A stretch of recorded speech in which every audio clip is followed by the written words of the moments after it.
Magandang gabi mga kapatid. Actually, hindi masyadong maganda dahil po nagpapatuloy pa yung ulan po. Bagamat uminto na po dito, pero mamaya-maya, uulan naman yan. Marami na po mga lugar na binabaha.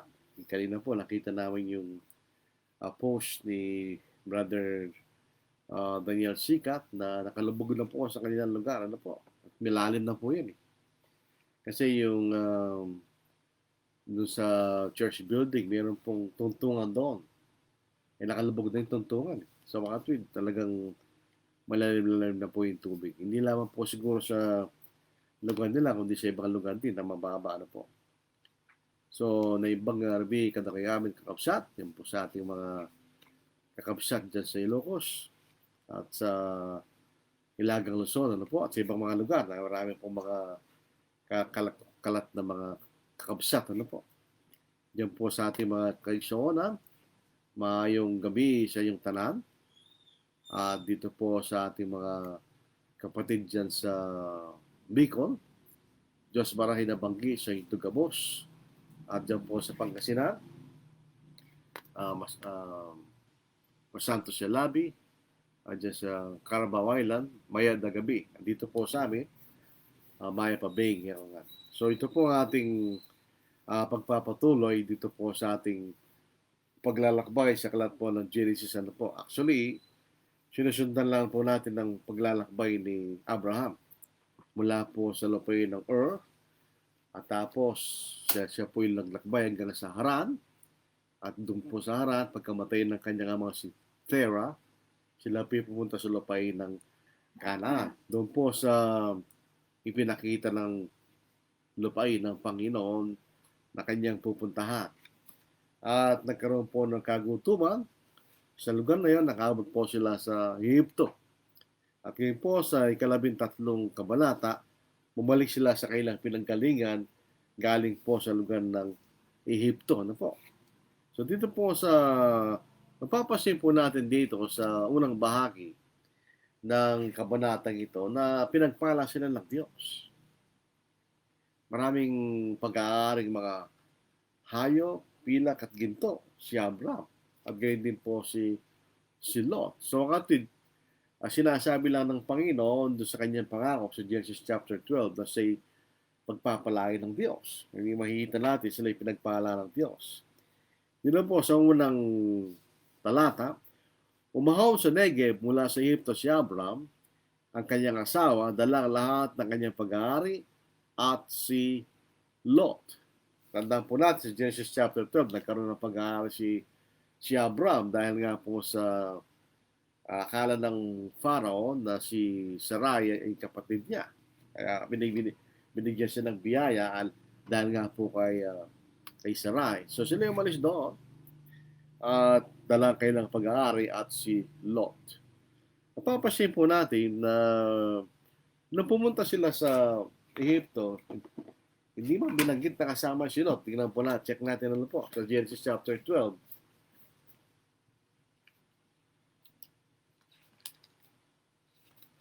Baka ako nagkakamali, mga kapatid. Pumunta sila sa Egypto, kasi nagkaroon po ng kagutuman. Dito po sa verse 9, sabi niya, sa verse 10, now there was a famine in the land, and Abram went down to Egypt to dwell there, for the famine was severe in the land. Ang makikita lang natin sinabi nitong kasama niya ay siyang asawa niya, sabi nito. And it came to pass when he was close to entering Egypt that he said to Sarai's wife, indeed, I know that you are a woman of beautiful countenance. So hindi binanggit ng kasama niya si Lot. Ito po ay isang magandang halimbawa ng necessary inference. Hindi binanggit na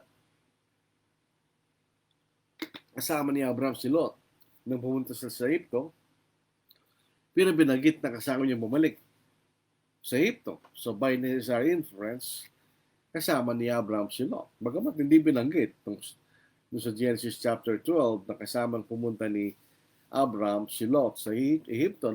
Pero sabi nito, umahaw sa Negev mula sa Egypto si Abraham, Ang kanyang asawa, dalang lahat ng kanyang pag-aari at si Lot. So mula sa Egypt, sila ay pumunta sa Negev. Ang lugar po ng Negev, paglampas mo sa Sinai Peninsula, ay nasa timog na bahagi ng Kanaan. So yung pong Negev, ito ay alas kapante ng ilagang Sinai Peninsula, doon po sa lugar ng lupay ng Shur kanya. Yun lang kapantay ng lugar ng Negev. Ito po Negev na ito isang desert. Hanggang ngayon, nandiyan po yan. Tinatawag Negev Desert.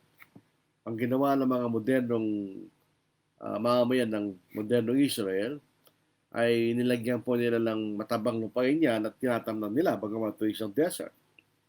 Pero yan po yung nasa timugang bahagi ng Kanaan. Doon sila humimpin. Yun na po sa ikalawang talata. At si Abram ay napakayaman sa hayop, pilak at ginto. So talagang si pinagpahal ng Diyos. Nagpatuloy si Abram sa kanyang paglalakbay mula sa Negev hanggang sa Bethel, hanggang sa daong kinaroonan ng kanyang toda sa pagitan ng Bethel at ng Hai. Sa lugar ng dampanan na kanyang ginawa roon ng una, at doon ay tinawag ni Abram ang pangalan ng Panginoon. Kung babalik talaga po natin yan, ay mababasa na sa Genesis chapter 12, verse 7. Ito po ang ating matutunghayan. Nagpakitang Panginoon kay Abram at sinabi, ibibigay kong lupain ito sa iyong lahi. At siya nagtayo roon ng isang dampala sa Panginoon na nagpakita sa kanya. Mula roon ay lumipat siya sa bundok na nasa silangan ng Bethel at doon niya tinayo ang kanyang tolda nasa kanluran ng Bethel at nasa silangan ng Hai. Siya nagtayo roon ng dambana sa Panginoon at tinawag ang pangalan ng Panginoon. Papasin po natin sa mga lugar na umimpil si Abram, siya gumagawa ng dambana at doon siya tumatawag sa pangalan ng Panginoon. So ito po ay isang mababasa natin at makikita na ito yung paraan ng pagsamba ng mga tao sa panahon ng mga magulang o patriarchal period. So, dun po sa Genesis chapter 12 verse 2, sabi, ikaw ay magiging isang pagpapala. At siya pinagpala ng Diyos. At si Lot, dahil ito po kasama ni Abraham, ay pinagpala dahil kay Abraham. Yun po makita natin. Ngayon, dito po sa mga sumunod na mga talata, dahil po sa may mga hayop si Abraham at may mga hayop din si Lot, sapagkat sila biniyaan ng Diyos, hindi na kayanan ng lupain ang si Abraham at si Lot. May pastol po si Abraham, may mga pastol siya, may mga pastol din si Lot. Dito po sa ikapitong talata, at nagkaroon ng pagtatalo ang mga pastol ng hayop ni Abraham at ang mga pastol ng hayop ni Lot. Hindi lamang sila nanduroon. Meron ding ibang mga tao doon. Sabi, ang Cananeo at ang Perizeo ay naninirahan noon sa lupay na pinuntahan nila sa pagitan ng Bethel at Ai. Ay meron pong ibang mga tao doon. So, ibig sabihin, hindi lamang sila ng dalawa ang nagpapastol ng mga hayop doon. Meron pang ibang tao doon. Kaya hindi nakayanan ng lupa si Abram at si Lot. Dito po sa ikapito. At nagkaroon ng pagtatalo ang mga pastol ng hayop ni Abram at ang mga pastol ng hayop ni Lot.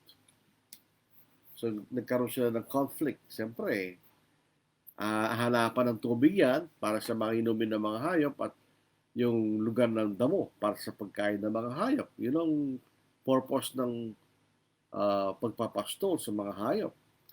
Sabi rito, sinabi ni Abram kay Lot, huwag tayong magkaroon ng pagtatalo maging ating mga pastol sapagkat tayo magkapatid. Pansinin po natin salitang magkapatid. Ang literal na kahulugan ng magkapatid ay pareho kayo na magulang. O at least, isa sa mga magulang. Pareho kayo. So, kayo magkapatid. Pero ito po sa talatang ito, si Lot at si Abram ay hindi magkapatid. Sila ay magtiyo. So, ibig sabihin po lang magkapatid dito ay magkamag-anak. Alala po natin later na fast forward sa Acts chapter 2, verse 37, nang sabihin po ni Apostle Peter, talastasin nga ng buong ni Israel na ginawa ng Diyos na Kristo at Panginoon itong si Jesus na ipinako sa krus. Ang susunod na pag-uusapan sa mga Ginoo at mga kapatid, anong gagawin namin? Men and brethren, what shall we do? Hindi naman sila magkakapatid, pero sila magkamag-anak. Dahil galing sila sa 12 anak ni Jacob. So, ibig sabihin, kung minsan ang salitang kapatid ay ginagamit sa kahulugan ng magkamag-anak. So, yung brethren doon, na hindi sila magkapatid sa pananampalataya dahil mga Hudyo yun eh. Hindi pa sila mga Kristiyano, pero pare-paro sila mga Hudyo. So, sabi, men and brethren. So, ganito rin po pagkagamit sa salitang ito. Ano po? Ang ibig sabihin, magkamag-anak tayo kanya. Sa ikasyam, di ba nasa harapan mo ang buong lupain? Umiwalay ka sa akin. Kapag kinuha mo nasa kaliwa, ako'y pupunta sa kanan. O kapag kinuha mo nasa kanan, ako'y pupunta sa kaliwa. Marami pong mga sermon dito. Sabi niya, the decision of Lot. Na parang sinasabi nila, si Lot ay hindi matuwid na tao sapagkat binigyan niya ang halaga yung material na bagay kaysa sa spiritual. Hindi ako sumasangayon doon. Dahil pasinin po natin. Sabi rito. So, paano kung si pinili ni Lot ay sa lugar na yun? Si kanan kaliwa. So, siguro yung kanan ay nasa, sabihin natin, Sodom and Gomorrah. Paano kung pinili niya yung kaliwa? So, si Abraham pupunta sa Sodom and Gomorrah. Ibig ba nga sabihin, magkamali rin siya ng desisyon. So, hindi po gano'n na makikita natin dito. So, ito pong sitwasyon na ito, natural lamang na mga pastol ni Abraham at ni Lot ay magkakaroon ng pagtatalo. Sapagkat obligasyon ng mga pastol na pakainin at makakita ng mga damo para kainin at tubigan para inumin ng mga hayop.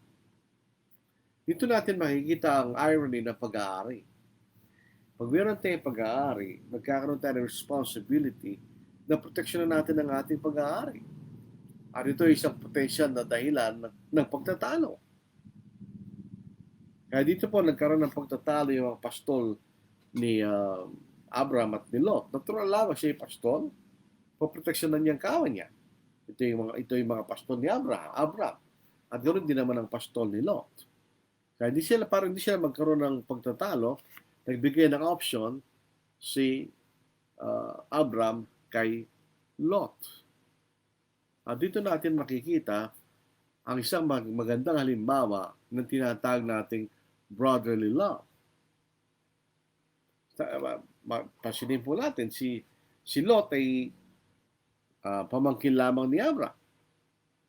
Kung ipapaira ni Abraham ang seniority, walang magagawa si Lot. Lot will not have a choice kundi sumunod sa kanyang tiyo, di ba? Pero hindi natin makikita yun ang pinag-ginawa ni Abraham. Binigyan niya ng option ng kanyang pamangkin. At kung ano man ang pipiliin ni Lot, ay mga uhulugan na may sakripisyo sa bahagi ni Abraham. Kasi ang matitira lang kay Abraham yung natira. At siya maganda makakarating kay Lot, obviously, dahil siya binigyan niya ng karapatan ng pumili at hindi si Abraham.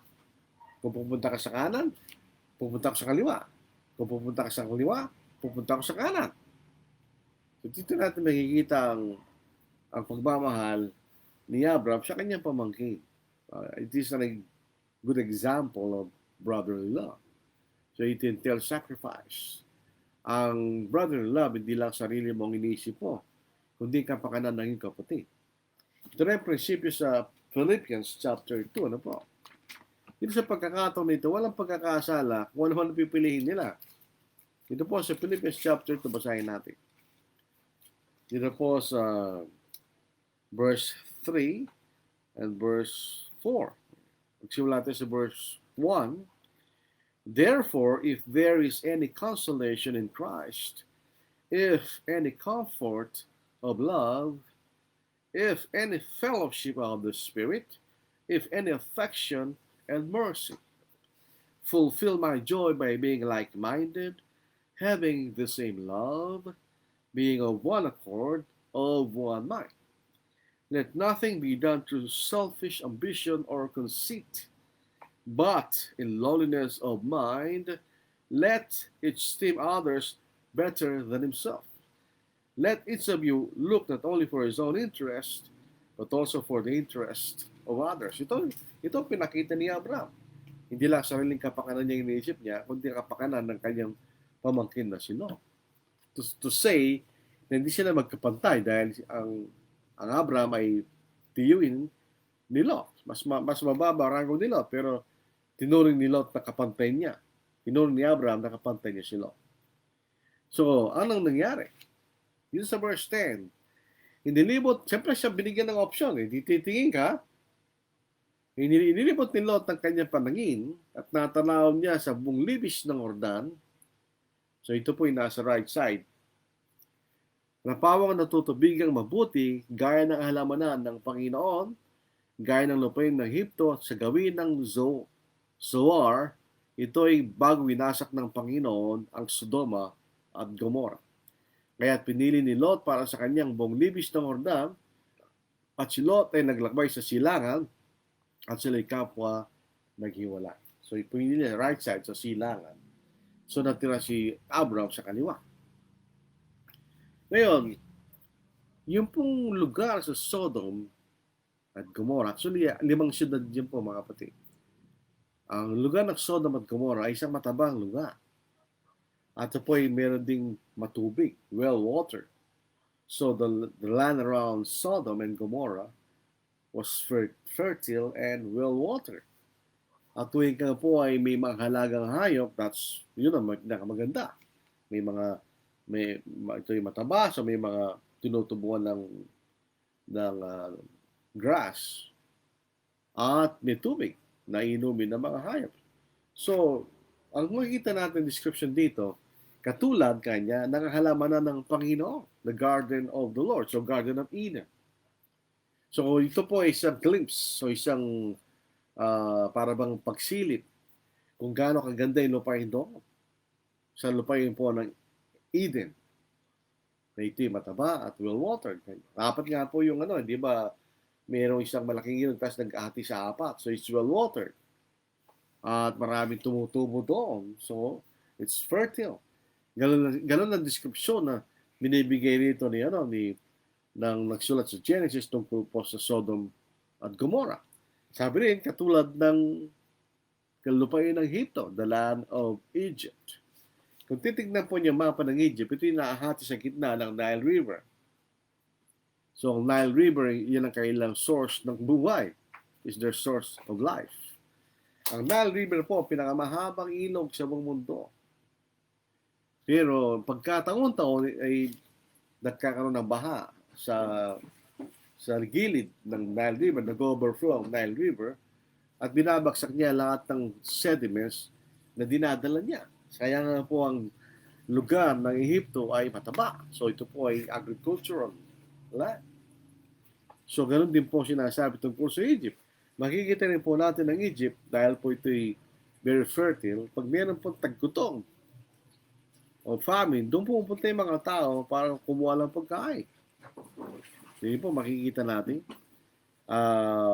Tingnan nyo, ang halimbawa po ng si Abraham na nagkaroon ng kagutuman sa Canaan, siya pumunta sa Egypt. Noon po sa Genesis chapter 12 verse 10, nagkagutom sa lupain kaya't bumaba si Abraham sa Egypto upang manirahan doon sapagkat mahigpit ang taggutom sa lupain. So by necessary inference, kung mahigpit ang taggutom sa lupain ng Canaan at si Abraham ay pumunta sa lupain ng Egypto, ibig sabihin maraming pagkain doon.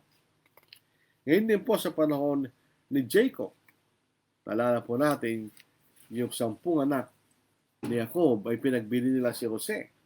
At yung mga Ismailita ay binili si Jose nila sa Egypto.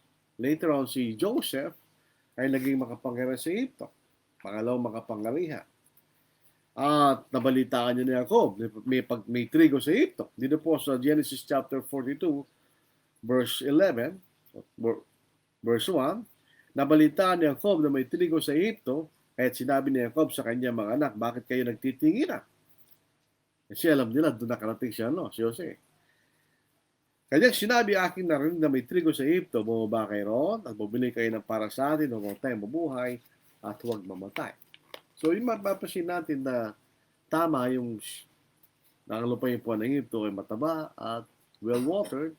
Kaya nga po ito yung nagiging source ng pagkain kapag ka may famine sa mga tao. Ngayon, meron tayong punto po rito. Binabanggit po rito, sabi rito, ito ay bago winasak ng Panginoon sa Sodoma at Gomorrah. Ito ay katulad din po sa Genesis chapter 3 na pinangalanan ni Adam na Eve ang kanyang asawa dahil sa naging ina ng lahat ng mga nilalang. Wala pang anak si Eva noon, di ba? Parang naisulat na sa ina ng lahat ng nilalang dahil nagsulat sa Genesis. Sinulat niya ito pagkaraan ng panahon na nangyari na yung mga pangyayari. Hindi ito naisulat abang nangyayari. It was written after the events have occurred. Ngayon din po rito, sabi rito, bago winasak ng Panginoon ang Sodoma at Gomorrah, hindi pa kanya winasak sa pagkakataon na ito. Mapunta pa lang tayo sa Genesis 18:19 bago makita natin ang pagkawasak ng Sodom at Gomorrah. So nagsulat sa Genesis, alam niya na nasunog ang Sodom at Gomorrah. Kaya nga po ito yung mga pangusap na makikita natin sa pagkasulat ng mga bagay na ito na po. So, yung 10 kapatid, mga anak niya ay pumunta roon.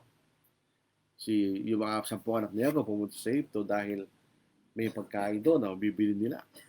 So itong kauna-unang pagkakataon na ito magtiyo ay naghiwalay. First time, they were separated from one another. Nung galing po sila sa Ur of Chaldees, kasama ni Abraham si Lot.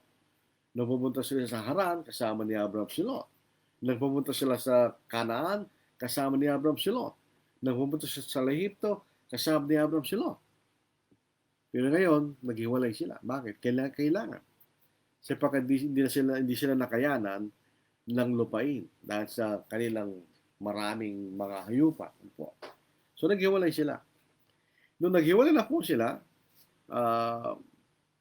sinabi ng Panginoon kay Abraham, nang nakausap ng Panginoon si Abraham, o si Abraham pa rito, sinabi ng Panginoon kay Abraham, pagkatapos na hiwalay si Lot sa kanya, wala na si Lot.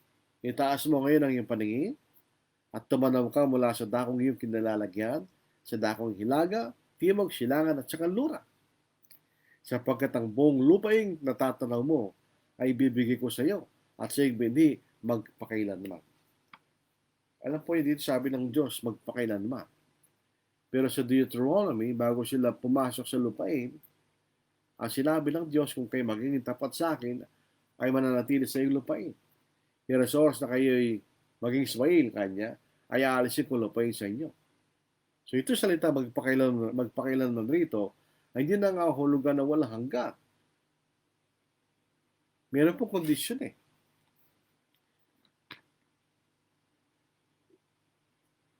At sinasabi ng Panginoon, mananatili siya ang lupain sa inyo magpakailanman kung kayo magiging tapat sa akin. So the moment that they will not be faithful and they will rebel against God, mawawala yung lupain. Kaya nga po sila inalis sa lupain nila sa Babylon nung sila po simula sumamba sa mga Diyos-Diyosa dahil nagkasala sila sa Diyos. Gagawin kong parang alabok ng lupa ang iyong binhi at kung mabibilang ng sino man ang alabok ng lupa ang iyong binhi ay mabibilang din. Hindi po ito literal. Ito isang tinatawag na hyperbole. It's a extreme exaggeration to emphasize kay Abraham na marami ang kanya magiging mga descendants. So yung magagaling sa kanya. Marami mga tao magagaling sa kanya. So ibig sabihin, yun ang ibig sabihin. Sa verse 17, tumindig ka, lakarin mong lupain at ang kanyang haba at luwang sapagkat ibibigay ko ito sa iyo. Kaya ito ang dahilan ba't naglalakbay si Abraham sa lupain na yan. At inilipat ni Abraham kanyang tolda mula sa Bethel at Hai. Inilipat ni Abraham ang kanyang tolda at humayaw at nanirahan sa gitna ng mga punong ensina ni Mamre na nasa Hebron at siya nagtayo roon ng dambana sa Panginoon. Tuwing siya po ihimpil sa isang lugar, si Abraham ay nagtatayo ng dambana sa Panginoon. At siya ay sumasamba sa Diyos. At yan ang paraan ng kailang pagsamba sa Diyos sa mga panahon na yun. Tingnan po yung significance ng lugar nito, Hebron. Sa palagay nyo, anong salita ang nanggaling doon? Hebrews. Dahil matagal na nirahan si Abraham sa lugar na yun. Siguro tinawag siyang ang Hebreyong si Abraham sapagkat nakatira siya sa lugar ng tinatawag na Hebron. So yun po, Genesis 13, ano po? Yan ang isang magandang kapitulo na basically nagpakita sa atin ng isang magandang halimbawa ng pagmamahal sa kapatid, willing to sacrifice, looking for the interest of others, and not only for your own interest. So, Genesis 14. Ano po ang mahalaga sa Genesis 14? Dito natin mababasa si Melchizedek na isang misteryosong karakter na wala tayong ganong alam tungkol kay Melchizedek. So, paano nakinag-meet ni Abraham si Melchizedek? Dito po sa Genesis 14 na po, ito yung kasaysayan na si Lot ay nadakip. Tandaan natin, hiwalay sila ni Abraham. Si Abraham ay nasa lupain ng Canaan at si Lot ay nasa lupain ng Sodom at Gomorrah.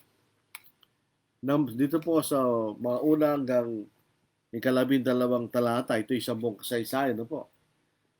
Noong mga araw ni Amraphel, hari ng Shinar, ni Aryok na hari ng Elazar, ni Kedorlaomer na hari ng Elam, at ni Tidal na hari ng mga Goim. Ang mga ito'y nakipagdigma laban kay Bera na hari ng Sodoma, kay Birsha na hari ng Gomorrah, dalawa yun, pero meron pang tatlo. Kay Shinab na hari ng Adma, kay Shemeber na hari ng Sheboim, at ng hari sa Bela na si Zoar. Yung pong 5 syudad na yon sa lupain ng Sodom at Gomorrah, hindi lang 2. Sikat lang si Sodom at Gomorrah, pero may tatlong bayan pa doon. Sila lahat ay nagsama-sama sa libis ng Shittim na siyang dagat na patay. 12 taon sila naglingkod kay Kedorlaomer at sa 13 taon ay naghimagsik. Sa 14 na taon ay dumating si Kedorlaomer at ang mga haring kasama niya at nilupig ang mga Rephaim sa Astarot, Karnaim at mga Zuzita sa Ham, ang mga Emita sa Save, Kiriataim. Ang hirap ng bigkasin ito mga ito. At ang mga Oreo sa kailang kabundukan ng Seir hanggang sa Elpara na nasa tabi ng ila. Pagkatapos sila bumalik at tumungo sa En-Mispat na siyang Kadesh at kailang dulupig ang buong lupain ng mga Melekita at pati mga Amorey nakatira sa Azazon, Tamar. At tumaba sa mga hari Sodoma, Gomorrah, Adma, Seboim, Bela na si Zoar at sila'y sumama sa pagkikipagdigma sa libis ng Shittim. Laban kay Kedorlaomer na hari ng Elam, kay Tidal na hari ng Goim, kay Amraphel na hari ng Shinar, at kay Aryok na hari ng Elazar, 4 na hari laban sa 5. At sa ang libis ng Shittim ay puno ng hukukay na beton, at ang tumakas sa mga hari ng Sodoma at Gomorrah, ang ilan ay nahulog doon at ang tira tumakas sa kabundukan. At kailang sinamsa mga lahat ng pag-aari at pagkain ng Sodom at Gomorrah at saka umalis. Nila si Lot na anak na kapatid ni Abraham na nakatira sa Sodoma at ang kanyang mga pag-aari at sila'y umalis. So, ang mga kasaysayan po dito, nakuha si Lot. Na-captured po si Lot ng mga haring ito. 5 hari po ito eh. 1, 2, 3, 4, 5 hari. Galing sa silangan. So ito po mga lugar na bilanggit. Halimbawa, yung pong si Amraphel, king of Shinar, Aryok, king of Elazar, Kedorlaomer, king of Elam, at Tidal, king of Goyim. Ganyan. Ito yung lugar Shinar, rin ng Babylon. Alam po natin sa previous na pag-aaral.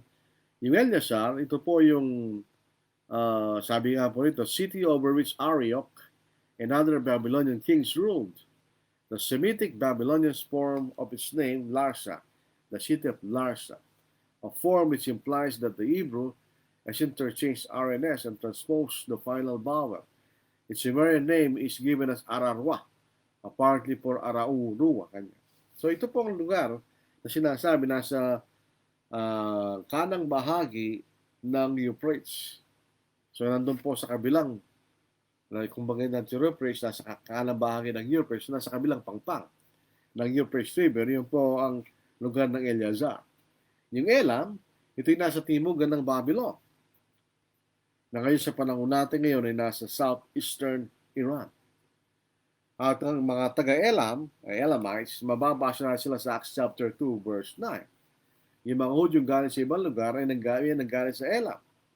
Basahin po natin ang mga Parto, ang mga Medo, at ang mga Elamita, at mga naninira sa Mesopotamia. So ito'y mga Elamita kanya. Sila galing po sa silangang bahagi mula sa Israel. Si Tidal, ito po yung Tidal kanya. Ito po ay hindi matiyak sa kasalukuyang panahon, pero si Tidal daw po isang hari ng mga Eteo kanya. Hari ng mga Eteo. At yung isa, si pinakauli, yung hari ng Goyim. So yun po, hindi nila malaman kung nasaan po yung Goyim na yun. Na po. So mga tweed, ito yung limang hari na sumakap doon sa mga apat na hari, sumakap doon sa limang hari, o apat na hari sa limang hari sa Sodom at Gomorrah. Dumating ang isang nakatakas, itong una, so dinala si Lot. At dumating ang isang nakatakas at ibinalita kay Abram na Hebreo, so tinawag siyang Hebreo dahil siya nakatira sa Hebron, na naninirahan sa mga puno ng insina ni Mamre na Amoreo, kapatid na Eskol at Aner. Ang mga ito ay mga kakampi ni Abram. Nang marinig ni Abram na nabiyag ang kanyang kamag-anak, pinangunahan niya ang kanyang 318 mga sanay na tauhan na ipinanganak sa kanyang bahay at kaya inabol sila hanggang sa Dan. So ito'y nasa hilagang bahagi ng Canaan. So hindi ito tinatawag na Dan noong panahon na dahil hindi pa napaghiwa-hiwalay sa 12 tribo ng Israel ang lupang pangako. So pero nung ito'y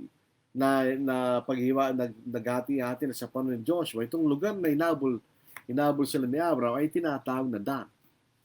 Kinagabihan, sila'y nagpangkat-pangkat laban sa kaaway, siya at ang kanyang mga lipin, at sila'y kanyang ginapi, at inabol sila hanggang sa Hoba, nasa hilaga ng Damascus. So ito pa yung nasa hilagang kanluran ng Canaan. Sabi rito, at tinuwin nilang lahat ng pag-aari, gayon din si Lot na kanyang kamag-anak, at ang kanyang mga pag-aari, at ang mga kababaihan, at ang taong bayan. So yung mga pag-aari na kinamkam ng mga haring ito, kinawa ni Abraham, o Abraham. So nagtagumpay sila. Hindi ka taka-taka yun. So later on, makikita natin sa 19:20 ng Genesis, sabi ng Diyos kay Abraham, akong yung kalasag. I am your shield. Ganyan. So ito yung pagsang halimbawa na si Abraham, pinaproteksyonan siya ng Diyos. Kaya nagtagumpay siya laban sa mga haring yun. Sa ika-17, siya sinulubong ng hari ng Sodoma pagkatapos na siya bumalik mula sa pagkatalo ni Kedorlaomer at sa mga haring kasama niya sa libis ng Shabe, na siyang libis ng hari. At si Melchizedek, hari ng Salem, na pari ng kataas-taasang Diyos, ay naglabas ng tinapay at alak. Siya kanyang binasbasan at sinabi, pagpalain siya Abraham ng kataas-taasang Diyos na lumikha ng langit at ng lupa, at purihin ng kataas-taasang Diyos na nagbigay ng iyong kaaway sa iyong kamay, at binigyan siya ng Abraham ng 10 bahagi ng lahat. So dito maliwanag na pinakikita sa atin dahil po sa kapangyarihan ng Diyos. Kaya nagtagumpay si Abraham laban sa mga apat na hari na galing sa silangan. Kaniwalag sinasabi dito ni Melchizedek. So si Melchizedek, sino siya? Siya po sinasabi siya priest of the Most High and King of Salem. So siya po ay isang hari, at the same time siya ay sacerdote. Sino po yung galon pag later on? Na hari at sacerdote, ating Panginoon. Siya ay sacerdote at hari at the same time. Sa kausan ni Moises, ang sacerdote hindi pwede maging hari. Dahil ang hari ay nanggagaling sa lahi ni Judah at ang sacerdote galing sa lahi ni Levi. Pero si Melchizedek ay iba, ang ating Panginoon iba rin. Kaya later on sa Hebrews chapter 7, ang pagkasaserdote ng ating Panginoon ay ayon sa pagkasaserdote ni Melchizedek. Bakit? Sapagkat pareho silang sacerdote o pare, and king at the same time. So ito po si Melchizedek. Wala tayong masyadong alam tungkol sa taong ito. Basta lang umusbong at siya po ay sacerdote ng kataas-taasan at hari ng Salem. So mayroong bagay di natin alam. So paano siya naging sacerdote ng kataas-taasan? Hindi natin alam. Basta nakalagay lang si sacerdote ng kataas-taasan. So may mga tao pa na tapat sa Diyos maliban kay Abraham, di ba? Paano siya naging sacerdote ng kataas-taasan kung wala siyang magkasamang mga tao doon? At siya naging hari ng Salem. So meron siya sinasakupan. So ito po isang yun lang ang impormasyon natin kay Melchizedek. Sa Genesis, wala na. Yun na po, sa Hebrews chapter 7, nagbigay pa ng paliwanag. Yun ang sumulat sa Hebreo, ano po? Sabi rito, sa Hebrews chapter 7, verses 1 to 4. Ito na si Melchizedek, hari ng Salem, pare ng katastasang Diyos, ang siyang sumalubong kay Abraham sa pagbabalik niya galing sa paglipol ng mga hari at siya'y kanyang binasbasa. At sa kanya ay binahagi ni Abraham ang kasabong bahagi ng lahat. Unang kahulugan ay ng kanyang pangalan ay hari ng katwiran, the King of Righteousness. Ikalawa, siya rin ay hari ng Salem, ng kahulugan ay hari ng kapayapaan. Later on, ito naging Jerusalem. Walang ama, walang ina, walang talaan ng angka, ni walang pasimula ng mga araw o tapos ng buhay. Subalit ginawa katulad ng anak ng Diyos, siya ay nananatiling pari magpakailanman. Talagang napakadakilang taong ito. Maging si Abraham na patriarka ay nagbigay sa kanya ng kasamang bahagi ng mga sapsam. Alam mo, ano ibig sabihin nito? Kung si Melchizedek ay isang tao, definitely meron siyang ama at ina. Pero paano sinabi na hindi nila alam, walang ama, walang ina? Maaaring ibig lang sabihin, hindi nila alam kung sino kanyang ama o sino kanyang ina. Hindi rin nila alam kung siya nanggaling o nung kanyang pinanggalingan niya. Pero hindi ibig sabihin na wala siyang angkat. Hindi walang pasimula ng mga araw katapos ng buhay. Kung ito iisipin natin literal, ito ay Diyos. Pero siya ay tao.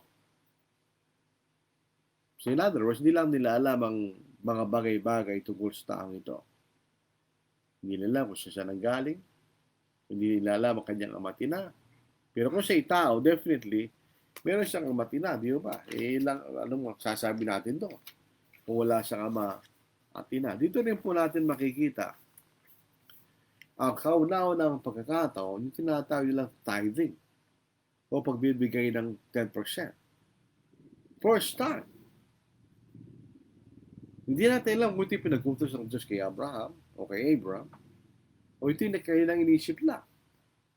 Na wala naman tayo ibang makikita ng instances sa panahon ng mga magulang o patriarchal period na nagbibigay sila ng kapo. Hindi katulad po sa the law of Moses na ito'y utos ng Diyos. So hindi natin alam. Basta nagbigay ng kapo si Abraham kay Melchizedek. At dahil si Melchizedek ay mas dakila kay Abraham. So hindi ka maaaring magbigay ng ikapo sa mas mababa sa iyo. So nagbibigay siya ng ikapo sa mas mataas sa kanya. Na walang iba kundi si Melchizedek. Kaya nga lang, wala tayong galing information tungkol sa taong yun. Dito po sa 21 hanggang 24, ang pinakauling talata, may sila po ito. Sinabi ng hari ng Sodoma kay Abraham, ibigay mo sa akin ang mga tao at kunin mo ang mga ari-arian para sa iyong sarili.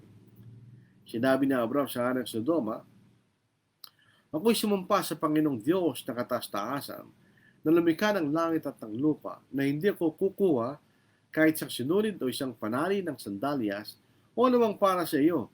Baka yung sabihin, pinayaman ko si Abraham. So siya nangako sa Diyos na wala siyang kukunin ari-arian ng mga hari ng hari ng Sodoma. Wala akong kukunin maliban sa kinain ng mga kabataang lalaki at ang bahagi ng mga lalaking sumama sa akin.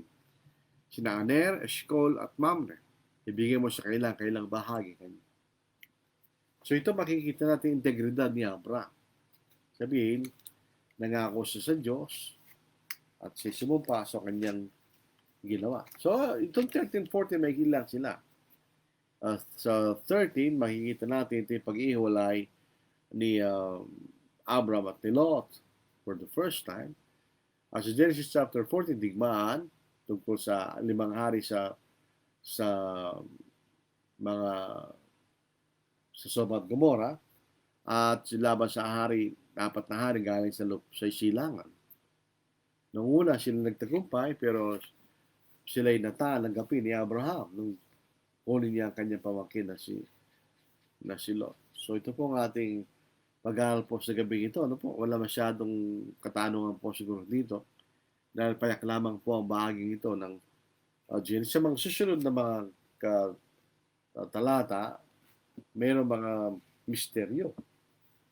Punta sa Genesis 18, Genesis 19, may mga misteryo doon. Ano po? Sa 6:17, so 14, 15, 16, so yung 15 po ay ang pangako ng Diyos sa lupain. Nakikita na. 16, ang pagkakaroon anak ni Abraham sa pamamagitan ni Hagar. So yun po, mga 17, 18, 19, 20, hanggang sa 19 yun ang Sodom at Gomorrah.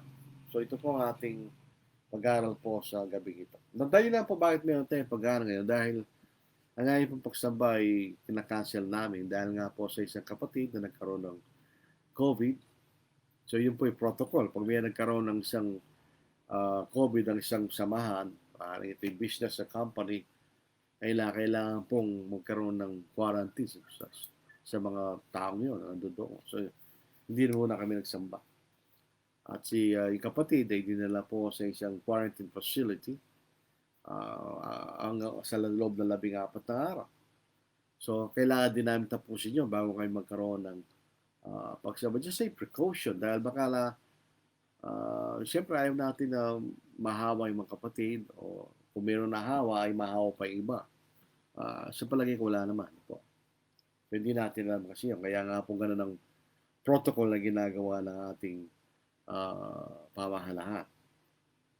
Yun po mga napakuna na completely, huwag tayo masyadong magtiwala na po kasi meron mga nababakuna kakasakit pa rin ng COVID na po. Kaya kinakailangan ng iba yung pag-iingat sa ating mga sarili dahil hindi pa tayo tapos sa tinatawag na pandemyang ito.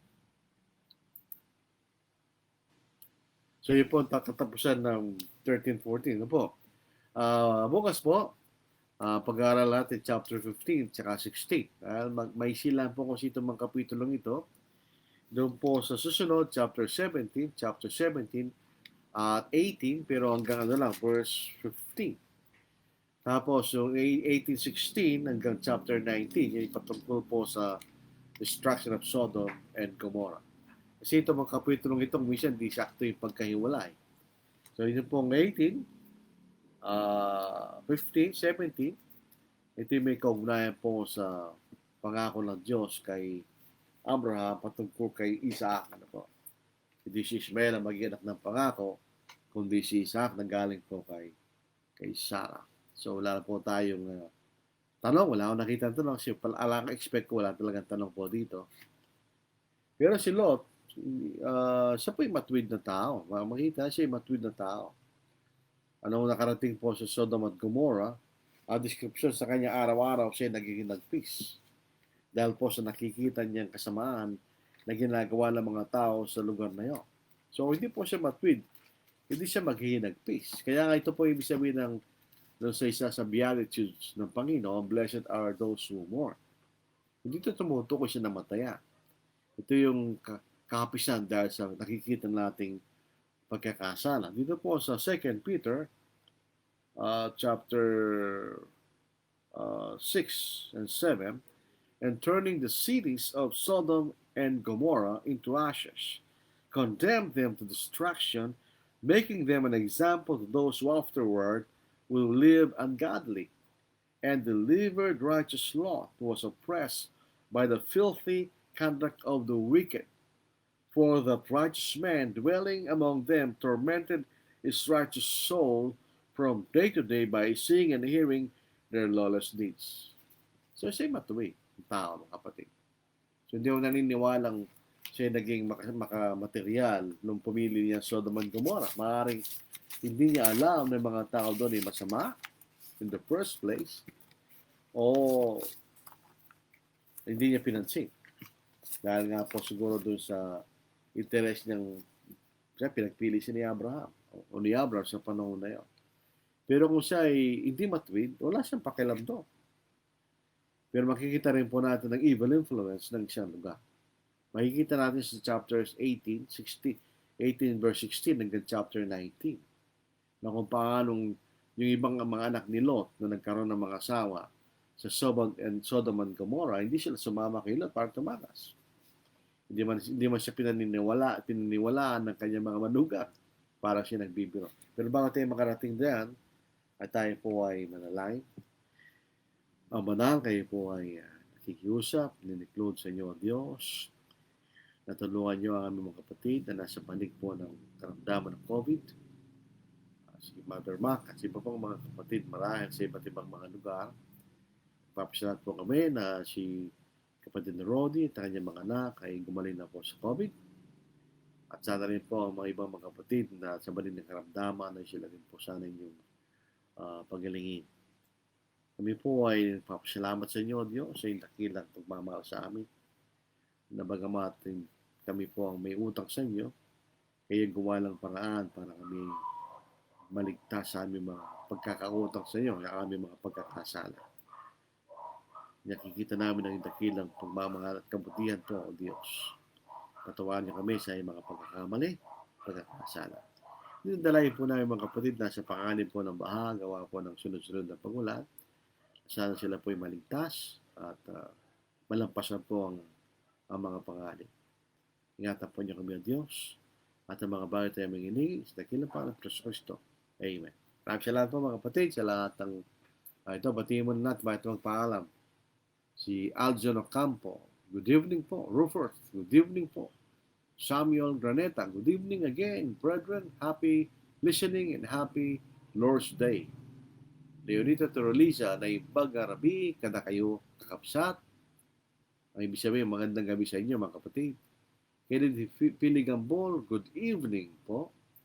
Maricel Sanchez Antibagos, maayong gabi sa tanan. Magandang gabi sa lahat kanya. Medio Campo, magandang gabi po mga kapatid. Zenny Luciano, good evening po sa lahat. Arno Darcino, gandang gabi po sa lahat na nakikinig. Jojo Campo, good evening po.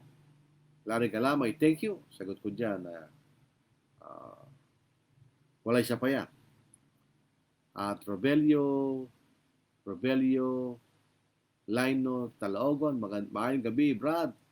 Si Koji Crimson, good evening po mga kapatid, listening and watching from Taiwan. Meron po tayong kapatid doon sa Taiwan. Happy Lord's Day. I miss the Church of Christ in Quirino, Difon, San Pascual. So kasama po ni Brother Roel Arcalas po ito na po. Sa Taiwan pa. Ayun din. So sana po ay magpatuloy po tayo sa pag-aaral. Tangkilikin po natin lahat ng mga kapatid na nagsusumikap na makapangaral sa online. Dahil ito po ay magandang paraan. Ito makakaragdag sa ating kaalaman at pagkaunawa sa salita ng Diyos. Maraming salamat po. Mag-ingat po tayo mga kapatid. Stay safe.